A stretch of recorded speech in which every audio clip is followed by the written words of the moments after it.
explicit all that has been implied, and affirm before family and friends the commitment that you already so elegantly demonstrate to one another. In the Jewish tradition, every couple is joined in marriage under a chuppah, or canopy, like the one you stand under today. Bryce built with his own 2 hands. Yet each chuppah is subtly different, standing as a unique symbol of the home that is being created by the couple who stands beneath it. Your chuppahs open on all sides, symbolizing a home welcoming to guests and open to new ideas and perspectives. Your chuppah is also a shelter, a canopy of peace and a source of comfort for your whole family. While your home is open to all, your marriage and the love you share with each other will also always be a safe haven for you both in times of stress and challenge. Supporting the chuppah are your friends and family gathered here today, reminding us that a home is strongest when its foundations include loving relationships with family and friends, and when that home is rooted in a community that nourishes it and a community that is nourished by it. Emily and Bryce, look at the gorgeous array of family and friends here today. Another folks. It's so clear that the foundations of this home are already strong, and that the community you are building yearns to support your new family and desires greatly for you to nourish them as well. The most important contents of this chuppah, the core of the home that you are building together, are the contents that cannot be seen. They are the memories and values, the laughter and tears, the gentle touches and warm affection that make your home uniquely yours. From those first moments at Shabbat dinner at Hillel to Birthright Israel, from living together in an impossibly small space to exploring the great expanses of Alaska, from dog fostering to dog ownership, from endless hours out on the trails to quiet moments at home, from celebrating so many joyous moments, supporting each other in times of sadness and in times of uncertainty. These memories surround you now. They are the building blocks of the home you are creating. Emily, when you speak about Bryce, you talk about how well you match each other in interests and ambitions. You talk about how he encourages you to follow through on your dreams and supports you through life's challenges.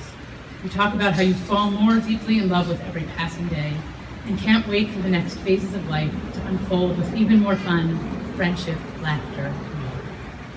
And Bryce, when you speak about Emily, you talk about a woman who truly supports you and who you love to support. A woman with a radiant smile, warm heart, and caring soul.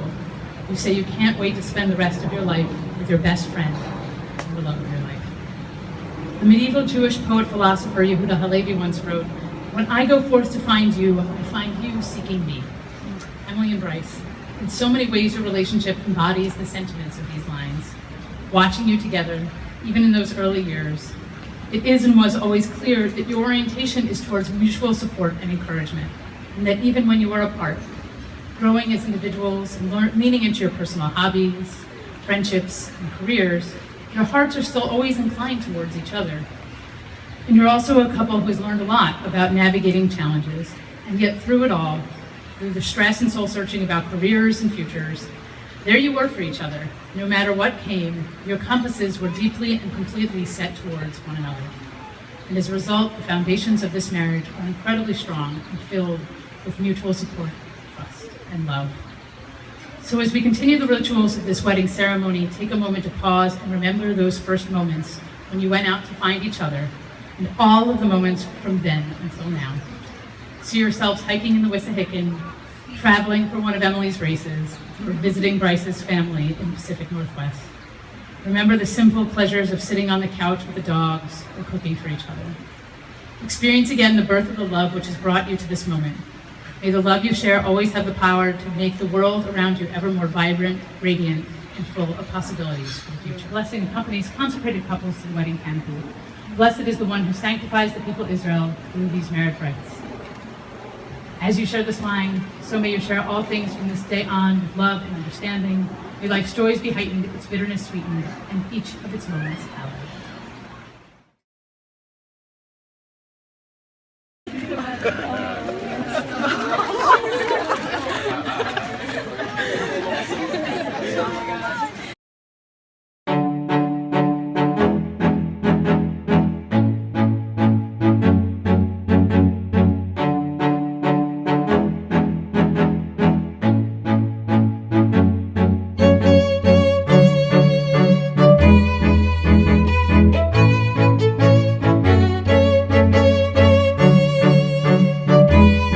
Blessed are you who lights the world with happiness and contentment, love and companionship, peace and friendship, bridegroom and bride.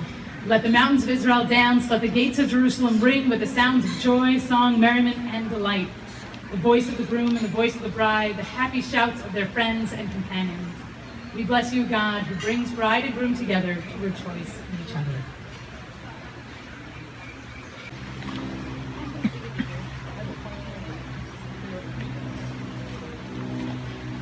Yevarechecha Adonai v'yishmerecha.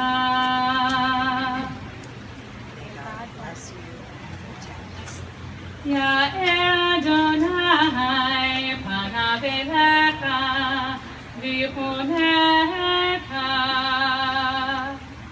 May God show you favor and be gracious to you.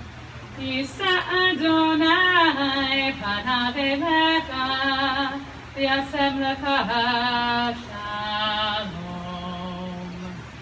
May God show you kindness and grant you peace.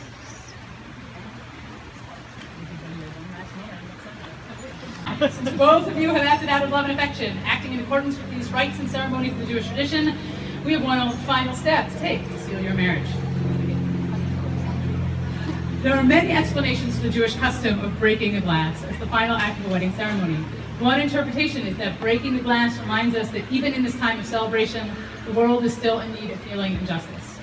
So today, the sound of the breaking of the glass will awaken us to the knowledge that though this world is deeply fractured, the love of this couple and all loving couples has the power to mend those fractures and bring healing and justice to all those individuals and communities that need new life for this new day. As you break this glass, may you seal for yourselves a marriage blessed with happiness, tranquility, and peace.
Bryce and Emily would like to invite all of their family and friends to join in on the dance floor.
Confounding their enemies and delighting their friends. And what I take that to mean is this. May Emily and Bryce keep a comfortable home, united against troubles, and sharing love and friendship, goals and dreams, and a loving commitment. We're all delighted to share this day with you, and may you look only forward to the future. And I love both of you. So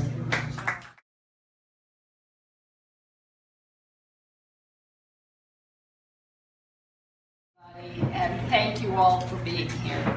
A number of you have said to me, you finally have a daughter. But I have to tell you, I've had a daughter for about 5 years now.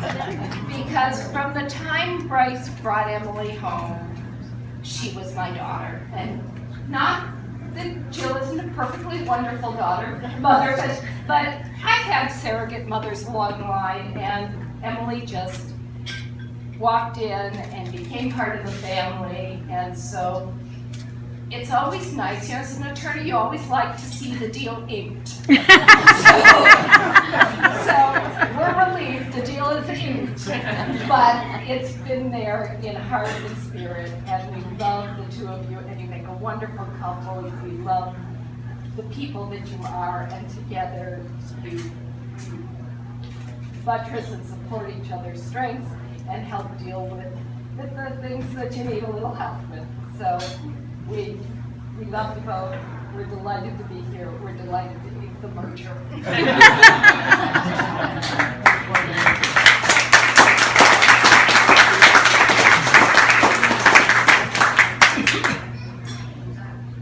So Bryce said that I could not use the same baseball analogy that I used in his bar mitzvah speech. But I did have to use a baseball analogy. And aside just wishing both of them the greatest happiness, because I'm not here to rescue you, I'm here to rescue the two of you. It really, I think, is important to remember that baseball is probably the greatest sport, because like a marriage, like life, there's no artificial clock, there's no defined end. As long as you keep playing fair and playing well, you can keep playing the game. Who else is there? So I can't go back 3,000 years and quote Homer.